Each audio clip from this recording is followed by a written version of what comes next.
오늘 누가복음 19장 28절에서 48절 말씀입니다. 우리가 이 19장에 소경 바디메오하고 삭개오를 봤습니다. 예수님께서 여리고성에 들어가셨을 때 이 두 사람이 기회를 붙잡았습니다. 그리고 어제 말씀 묵상은 문화를 가지고 장사를 해서 이익을 남겼던 종들을 어제 보았습니다. 소경 바디메오, 삭개오, 그리고 문화의 비유, 이 모든 것이 기회를 잘 붙들 수 있어야 한다는 것을 저희들에게 교훈해 주고 있는 말씀입니다. 오늘도 보시면 이 나귀가 주님의 예언 성취에 쓰임을 받았습니다. 나귀의 주인이 제자들이 와가지고 주께서 풀어 쓰시겠다, 이 한마디의 말씀에 순종해서 나귀를 예수님께 드렸던 것이죠. 근데 이것이 마지막 기회였어요.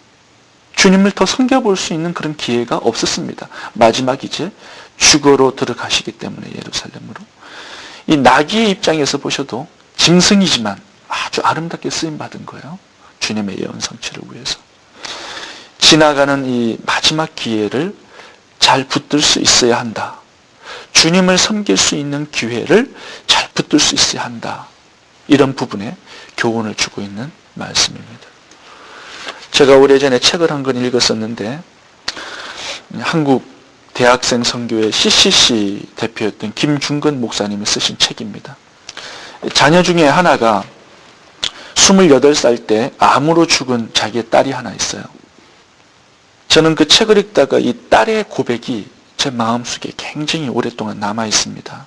죽기 전에 아버지에게 이렇게 딸이 고백을 했습니다. 아버지, 죽는 것은 두렵지 않는데 주님을 위해서 아무것도 한 것이 없어 두렵습니다. 책 전체의 내용 중에서 이 한마디의 짤막한 문장이 제 마음속에 참 오래 남아 있습니다. 이 지상의 80년 인생이 잠시 주어졌는데 정말 주님을 섬길 수 있는 기회가 지나가고 있어요. 그 기회를 잘 붙들지 못하면 아마도 그 기회가 다시 주어지지 않을 수도 있습니다. 며칠 후에 다음에 섬길 기회가 오겠지. 큰 착각이에요. 지나가는 기회, 교회를 섬길 수 있는 기회, 전도와 선교할 수 있는 기회들, 이 기회들을 잘 붙들 수 있기를 바랍니다. 어떻게 하면 주님을 섬기는 기회를 붙들 수 있을까? 오늘 본문에서 몇 가지로 살펴보겠습니다. 첫 번째, 정결해야 합니다. 오늘 본문에서 나귀가 주님께 쓰임받는 기회를 붙든 말씀을 통해서 우리는 정결해야 주님께 쓰임받을 수 있다는 사실을 생각해 볼 수 있습니다. 30절을 읽겠습니다. 이르시되 너희 맞은편 마을로 가라. 거리로 들어가면 아직 아무 사람도 타보지 않은 나귀 새끼에 매여 있는 것을 보리니 풀어 끌고 오너라. 주님께서 쓰셨던 나귀는 아무 사람도 타보지 않은 깨끗한 나귀 새끼였습니다. 그러니까 주님께서 쓰시는 사람의 특징은 뭐냐 하면 깨끗하고 정결하고 거룩한 것이 특징입니다. 이 사람 저 사람이 타서 세상적으로 더러워진 것을 주님께서는 쓰시지 않습니다. 짐승도 깨끗하면 쓰임받지만 인간도 더러우면 버림받고 쓰임받지 못합니다. 그 노아 시대의 사람들, 자기가 좋아하는 자로 모든 사람을 아내로 삼아요. 성적인 타락이 있었습니다. 소돔과 고모라 왜 멸망이 왔습니까? 간음을 행했기 때문에 그렇다고 말씀합니다. 심지어 이스라엘 백성들 가운데서도 출애굽은 했지만 간음을 하다가 하루에 23,000명이 죽었다고 기록하고 있습니다. 비록 선택받고 출애굽해서 가나안 땅으로 들어가는 사람이라 할지라도 더러움은 하나님께서 버리신다는 거예요. 쓰임받지 못한다는 말씀을 하고 있습니다. 우리가 삼손의 이야기도 바로 그런 점을 주님께서 교훈하시는 거예요. 사사로 선택을 받았다 할지라도 성적으로 타락하고 더러우면 쓰임받을 수 없다는 거예요. 아무리 그 힘이 천하장사라도. 다윗의 이야기도 마찬가지예요. 밧세바 간음하고 났더니 그의 인생이 내리막길을 걷고 주님께서 아름답게 쓰시지 못했다는 그 이야기를 하고 있는 거예요. 솔로몬도 마찬가지죠.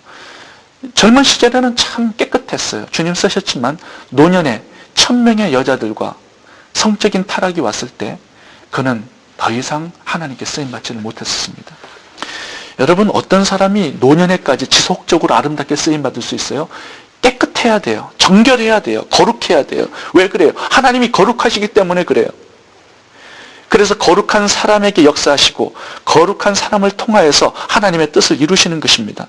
여러분, 돈이 좀 없어도 돼요. 깨끗하면 됩니다. 학벌이 없어도 돼요. 깨끗하면 됩니다. 생각이 더러우면 쓰시지 않습니다. 말이 더러운 사람도 쓰지 않습니다. 성적으로 더러운 사람도 쓰지 않습니다. 돈에 더러운 사람도 쓰지 않습니다. 깨끗하셔야 됩니다. 주님은 아직 아무 사람도 타보지 않는 나귀 새끼를 끌고 오라고 말씀하셨습니다. 깨끗하고 정결한 사역자가 될 수 있어야 하겠습니다. 두 번째, 주님은 어떤 사람을 쓰십니까? 인내하는 사람을 쓰십니다. 28절을 함께 보겠습니다. 예수님께서 이 말씀을 하시고 예루살렘을 향하여 앞서서 가시더라. 지금 예루살렘으로 이제 가시는 길입니다. 29절을 보겠습니다. 감람원이라는 산의 벳게바와 베다니에 가까이 왔을 때에 제자 중 둘을 보내시며, 지금 베다니에서 있었던 일을 기록하고 있습니다. 베다니에서 예루살렘까지의 길은 하루길이에요. 그러면 나귀를 주님께서 끌고 오셔서 예루살렘으로 들어가셨을 때 나귀는 예수님을 태우고 하루길을 갔다는 의미가 되겠습니다. 그런데 여기 보시면 나귀 새끼예요. 사람을 한 번도 태워보지 않았기 때문에 사람을 태우는 것이 너무 무거울 수 있었습니다. 다리는 휘청거릴 수 있었습니다. 33세의 건장한 청년 예수가 탔습니다. 아마 한 번도 타보지 않았고 예수님께서 좀 삐쩍 말르셨기 때문에 그 엉덩이 뼈의 무게가 너무도 힘들었을 수도 있었을 것이에요.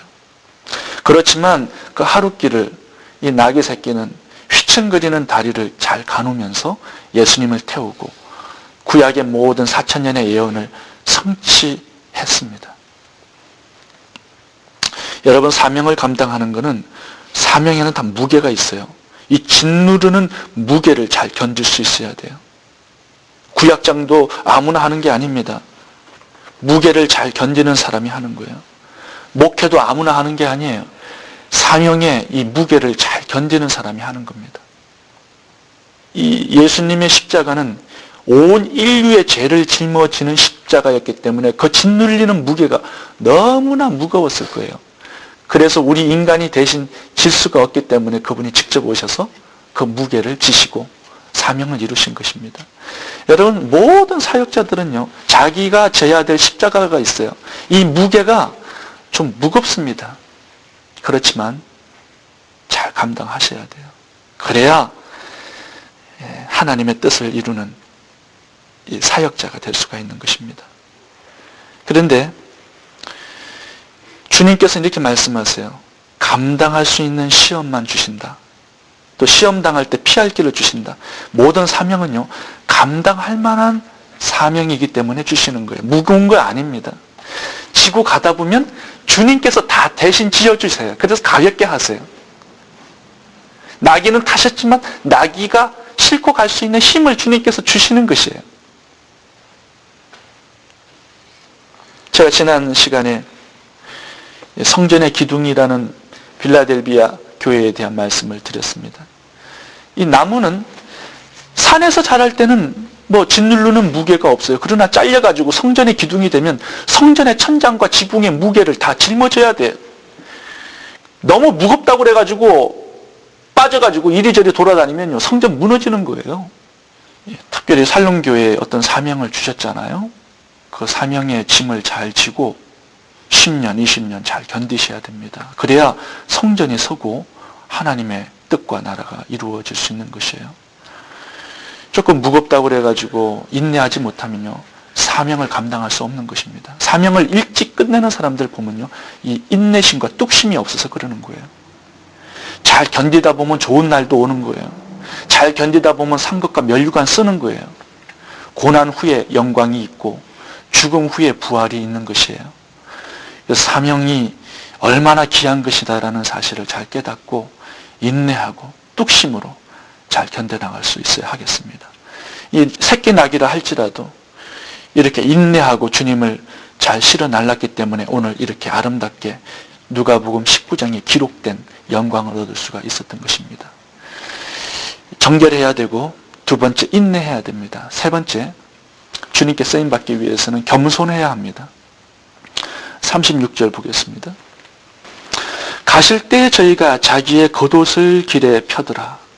지금 나귀가 예수님을 싣고 가는데 사람들이 겉옷을 길에다가 펴서 나귀가 그 겉옷을 받고 지나가요. 그런데 나귀는 이 겉옷이 자기를 위한 겉옷이 아니라는 사실을 잘 깨달아야 합니다. 겸손해야 돼요. 남이 못 깔아놓는다 해가지고 당연히 내가 밟고 지나가야지, 그런 생각하다간 일찍 사명이 끝나는 거예요. 37절 보겠습니다. 감람산에서 내려가는 편까지 가까이 오시매 제자의 온 무리가 자기의 본바 모든 능한 일을 인하여 기뻐하며 큰 소리로 하나님을 찬양하며, 나귀가 예수님을 태우고 갔을 때 찬양을 들었습니다. 근데 이 찬양이 자기가 들어야 될 찬양이 아님을 깨달아야 합니다. 38절도 보겠습니다. 가로되 찬송하리로다 주의 이름으로 오시는 왕이여 하늘에는 평화여 가장 높은 곳에는 영광이로다 하니, 예수님을 태우고 갈 때 자기도 영광을 받습니다. 그러나 이 영광이 주님의 것임을 잘 기억하고 살아가야 합니다. 주님과 함께 걷는 사명의 길은 사람들의 칭찬과 찬양과 영광이 있습니다. 그러나 그것이 주님께로 돌아가야 될 것임을 잘 알고 사는 것, 이것이 사명자의 기본 자세가 되어야 하겠습니다. 저는 가끔씩 40일 금식을 3번 한 목사님도 만나는데 오히려 40일 금식 하지 않을 때가 더 좋았어요. 큰 교회하고 교만한 목사님들도 가끔씩 만납니다. 그분은 20명 목회하는 것이 더 좋을 뻔했다고 생각합니다. 여러분, 새벽기도 이렇게 많이 하시고 빠지지 않는 분들이 계시는데 더욱더 겸손하셔야 됩니다. 말씀을 많이 묵상하고 많이 알수록 다른 사람 앞에 좀 더 겸손할 수 있어야 돼요. 겸손해야 지속적으로 쓰임받는 겁니다. 한순간 교만하잖아요. 주님 태우고 가다가 사람 찬송한다고 벌떡 뛰어들어가지고 교만하게 되면은 예수님도 떨어뜨리고 자기도 떨어지는 것입니다. 오늘 굉장히 중요한 말씀이 있는데, 예수님께서 왜 나귀를 타셨는가, 그 이유가 마태복음 21장에서는 같은 기록인데 거기는 나옵니다. 마태복음 21장 보시면 그는 겸손하여 나귀 곧 멍에 매는 짐승의 새끼를 탔도다. 겸손하여 탔다고 얘기합니다. 자, 이 이야기가 무슨 의미냐 하면 예수님의 원래 성품이 겸손하세요. 그래서 마태복음 11장도 나의 마음이 온유하고 겸손하니 나의 멍에를 메고 내게 배우라, 이렇게 말씀합니다. 예수님은 참 겸손하신 분입니다. 하나님과 동등함을 취할 것으로 여기지 아니하시고 사람의 몸을 취하고 이 땅에 오셨어요. 여러분, 오늘 이야기를 가만히 봐보셔. 지금 예수님은 왕으로 들어가시는 거예요, 예루살렘을. 여러분, 왕은 대관식을 하는 거예요. 왕으로 들어가신다는 것은 8마리의 백마가 끕니다. 그리고 황금 마차를 타고 예루살렘에 입성하는 것이 왕의 행차예요. 왕의 행렬이에요.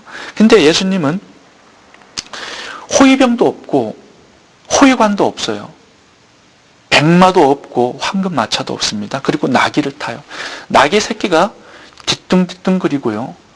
나귀 새끼가 낮았기 때문에 예수님의 발이 땅에 끌리는 겁니다.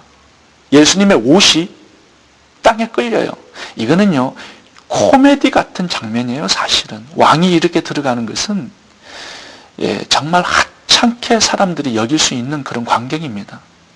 그런데 오늘 중요한 것은 뭐냐면, 예수님께서 만약에 8마리의 백마가 끄는 어마어마한 황금마차를 타고 예루살렘에 입성하셨다면 로마 군대가 금방 체포해 갑니다. 이거는 왕을 배반하는 반역죄고 또 내란죄가 될 수 있고 군중 소란죄가 될 수가 있어요. 왕으로 입성을 한다면. 왕이 있는데 왕이 또 간다면 어떻게.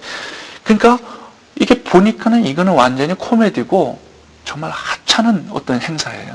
그러니까 로마 군대가 체포하지 않았던 겁니다. 겸손하셨기 때문에 예루살렘에 입성하실 수 있었고 십자가를 지고 하나님께서 원하시는 시간과 장소와 때에 예수님은 사명을 잘 감당할 수가 있었던 거예요.